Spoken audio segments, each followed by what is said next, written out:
Hay cada vez más referentes en videojuegos, tan grandes y populares que influyen enormemente a títulos posteriores. Por otro lado, el deseo por destacar abre la puerta al desarrollo de otros que no tienen nada que ver con sus predecesores. Personas con experiencia en videojuegos se sienten en casa con casi cualquiera, pero siempre habrá alguien ahí fuera aún por probar su primer videojuego, ajeno a referentes o convenciones ya establecidas. En este vídeo trataremos cómo enseñar en un videojuego, profundizando en lo que vimos en el vídeo sobre diseño de niveles, y teniendo en cuenta el tipo de persona que puede estar jugando. Con esto en mente volveremos al primer nivel de Doom para centrarnos después en Blasphemous. Echaremos un vistazo a cómo enseñar a jugar y cómo afecta el tipo de persona que juega en el diseño de niveles.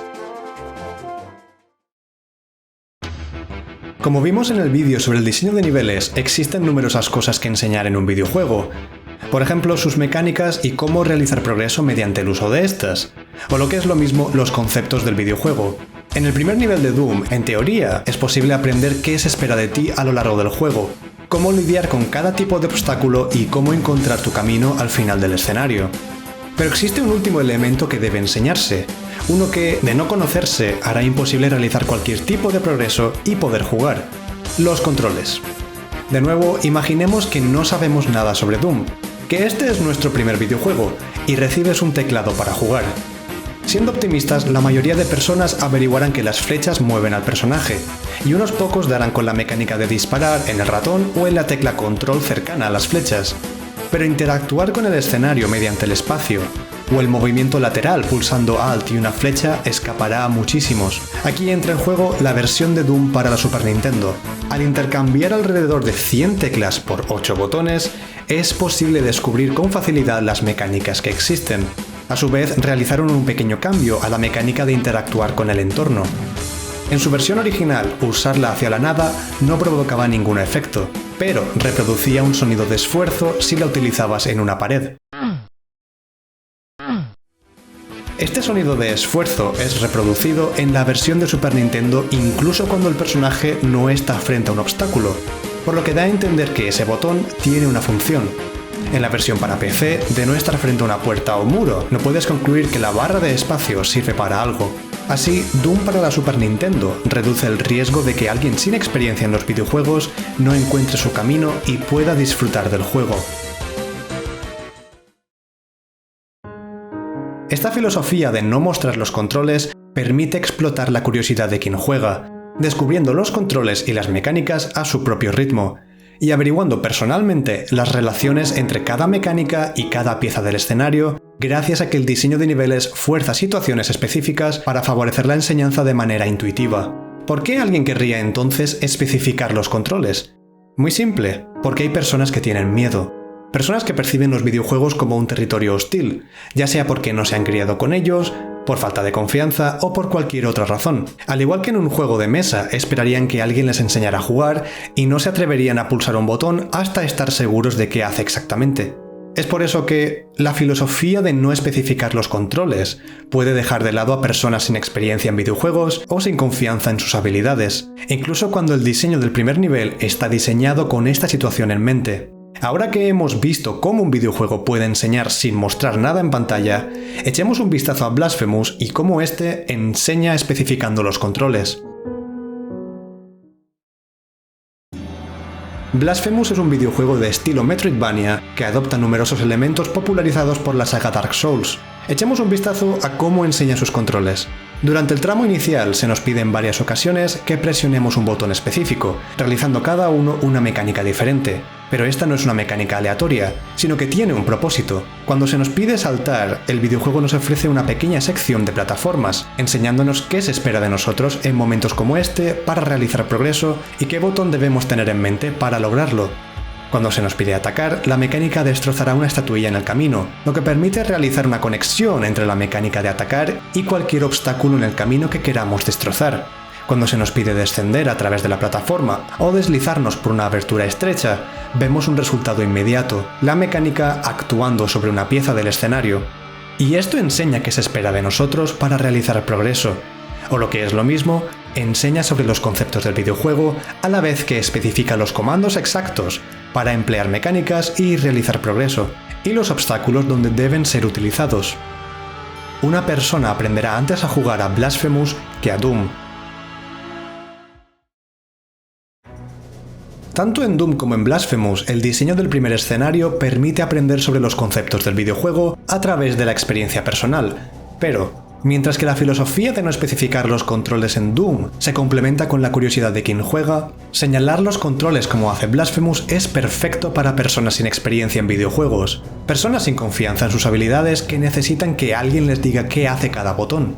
No es que un método sea mejor que el otro, sino que su implementación depende de ciertos factores, como por ejemplo, si el videojuego posee comandos complejos que requieren una combinación de botones específica y no intuitiva, si es un juego de ordenador y por lo tanto hay posibilidad de que quien juega utilice un teclado, o también el tipo de persona que se espera vaya a jugar y su confianza en sus habilidades, sea veterana o no. Creo que el problema de especificar botones y la causa de que siempre lo haya odiado viene en su presentación. Mira por ejemplo Splinter Cell y cómo enseña a jugar en el primer nivel. Al igual que Blasphemous especifica los controles y prepara un escenario para enseñar sus conceptos, pero hay una gran diferencia significativa, y es que Splinter Cell, al igual que muchos otros juegos, arrebata el control a quien juega cada 5 segundos. Es cierto que hay momentos en los que Blasphemous arrebata el control, pero es diferente. El primer botón que nos pide pulsar utiliza la mecánica de recuperar salud con un vial de sangre, lo cual viene acompañado por una animación y cambios en la interfaz. Entonces, ¿por qué necesitar un texto para explicar lo que ha ocurrido en pantalla? La razón es que, primero, la animación no es intuitiva como sería utilizar una espada o saltar. Y segundo, en ese preciso momento los ojos están puestos en el personaje, no en la interfaz. Personas con experiencia en videojuegos modernos no necesitan este texto, pero muchas otras sí. Es por eso que arrebatar el control en Blasphemous está mejor justificado, ya que lo hace para explicar conceptos más complejos a personas sin experiencia. Splinter Cell es un juego mucho más complicado que Blasphemous en cuanto a mecánicas y conceptos se refiere, por lo que hay momentos en los que necesita estas explicaciones, pero en otros, señalar qué tecla pulsar y ver la animación del personaje hubiese sido suficiente. Vale, entonces, ¿qué implica esto para el diseño de niveles?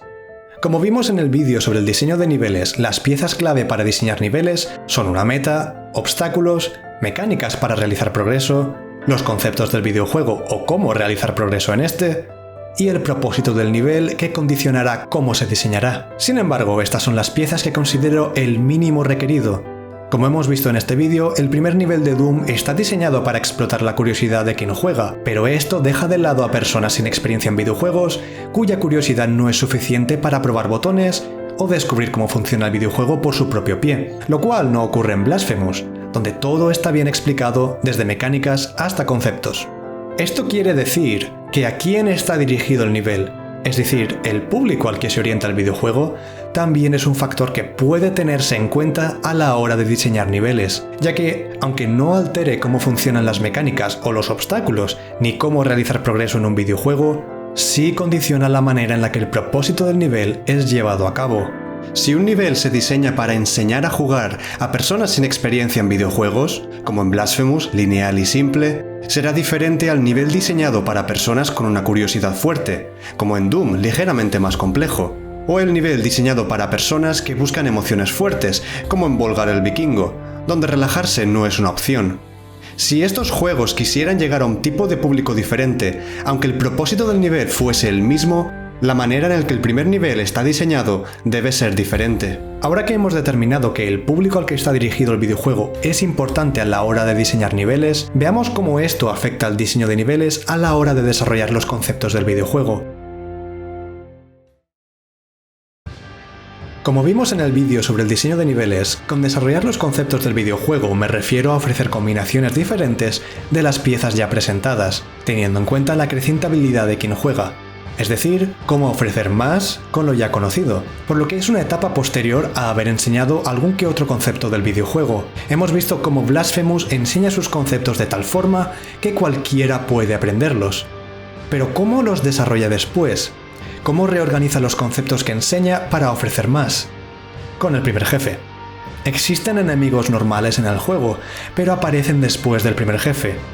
Tras morir por primera vez, el juego te enseña sobre el funcionamiento de la muerte y sobre la mecánica de esquivar, la cual necesitas comprender para derrotar al jefe. Pero, ¿es esto suficiente? ¿Superar el aprendizaje asegura ser capaz de continuar el videojuego? Para encontrar la respuesta le pedí a una amiga que nunca había jugado a Blasphemous que lo probara. Ella había jugado a juegos como The Last of Us, BioShock y God of War 3, por lo que no tuvo problemas con el tutorial ni con lo que se esperaba de ella. Sin embargo, no pudo con el jefe, a pesar de varios intentos. Tras rendirse, decidí enseñarle lo que viene después y ver cómo se las apañaba con los enemigos normales. Al llegar a la primera ciudad, ella llegó a la misma conclusión que yo. ¿Por qué colocar el primer jefe antes de la primera sección de enemigos? ¿Por qué no colocar primero lo más fácil y después lo más difícil? Esa sería la opción lógica si tenemos en cuenta la diferencia de dificultad entre ambas partes, y el salto de dificultad entre el aprendizaje de conceptos y su desarrollo posterior. Se me ocurre dos razones por las que esto es así. La primera es la influencia de Dark Souls, donde el primer juego presenta al primer jefe después de un tutorial muy básico, aunque no se espera que lo derrotes en ese momento, sino después de haber superado una pequeña sección con enemigos básicos.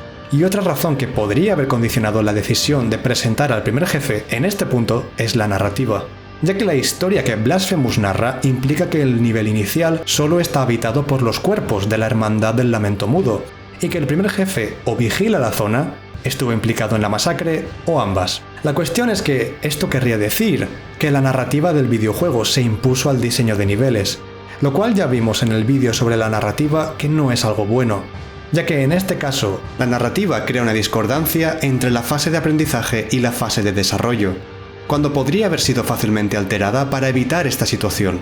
Aunque el tutorial parece estar orientado hacia un tipo de público sin experiencia en videojuegos, lo que viene después parece estar orientado a otro tipo de público.